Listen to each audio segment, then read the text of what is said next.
Hi friends, welcome to my channel. మనం ఎన్నో రకాలుగా హల్వా చేస్తూ ఉంటాం కదండి. అయితే ఈ ప్రాసెస్లో ఒకసారి చేసి చూడండి. అస్సలు నమ్మరండి, ఇది సేమియాతో చేసామంటే టేస్ట్ అయితే అంత డిఫరెంట్గా, అంత టేస్టీగా ఉంటుందండి. ముందుగా ఈ సేమియా హల్వాని ఎలా ప్రిపేర్ చేసుకోవాలో ఇప్పుడు చూద్దాం. స్టవ్ ఆన్ చేసుకొని స్టవ్ పై ఒక ప్యాన్ పెట్టుకొని అందులోకి 1 కప్పు బెల్లాన్ని వేసుకొని కొన్ని వాటర్ వేసుకొని ముందుగా దాన్ని కరిగించుకోవాలి. తర్వాత ఒక మిక్సీ జార్ని తీసుకొని అందులోకి 1 కప్పు సేమియాని వేసుకోవాలి. ఇవైతే రోస్టెడ్ సేమియా అండి.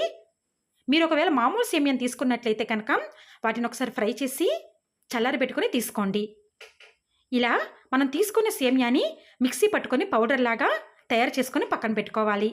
తర్వాత స్టవ్ ఆన్ చేసుకొని స్టవ్ పై ఒక ప్యాన్ పెట్టుకొని అందులో 2 కప్పుల పాలను వేసుకోవాలండి. ఈ విధంగా కాచి చల్లార్చిన పాలను వేసుకున్న తర్వాత వాటిని ఒక్క మరుగు వచ్చిన తర్వాత మనం మిక్సీ పట్టుకున్న సేమియా పౌడర్ని అందులోకి వేసుకోవాలి. ఇలా మిక్సీ పట్టుకున్న సేమియా పౌడర్ వేసిన తర్వాత అది ఉండలు కడుతుందండి. ఆ ఉండలను కరిగించుకుంటూ దానిని కలుపుకుంటూ ఉండాలి, మంటని మీడియం ఫ్లేమ్లో పెట్టుకొని. ఇలా కొంతసేపటికి అది ముద్దలా రెడీ అవుతుందండి. దీనిని కూడా బాగా కలుపుకుంటూ మిక్స్ చేసుకోవాలి.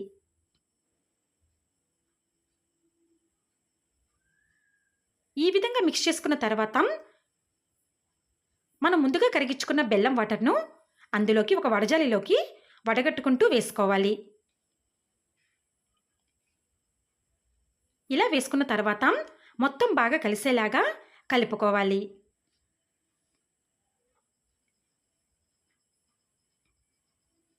ఇలా కలుపుకుంటూ మంటను మీడియం ఫ్లేమ్లో పెట్టుకొని ఉడికించుకోవాలి. చూసారా అండి, కొంతసేపటికి అది బాగా కరిగి మనకి ఈ విధంగా రెడీ అవుతుందండి. అయితే అందులోకి తర్వాత కొంచెం ఫుడ్ కలర్ని వేసుకుంటే బాగుంటుందండి. ఒక ఆప్షనల్ అండి, మీరు వేసుకోవాలనుకుంటే వేసుకోవచ్చు, లేదంటే స్కిప్ చేయండి. ఈ విధంగా ఫుడ్ కలర్ని వేసుకున్న తర్వాత దానిని బాగా మిక్స్ చేసుకోవాలి.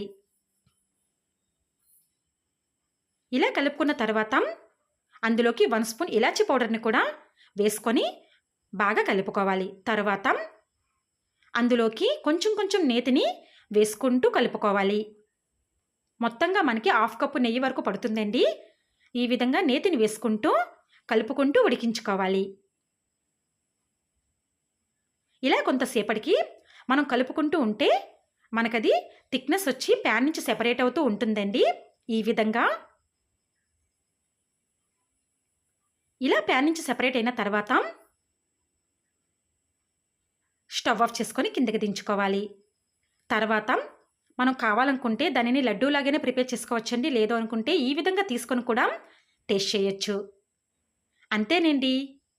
వీటిపై కొన్ని జీడిపప్పుని యాడ్ చేసుకొని తింటే ఇంకా బాగుంటుంది. ఎంతో టేస్టీగా హెల్దీగా తయారు చేసుకునే డిఫరెంట్ రెసిపీ సేమియాతో హల్వా రెడీ.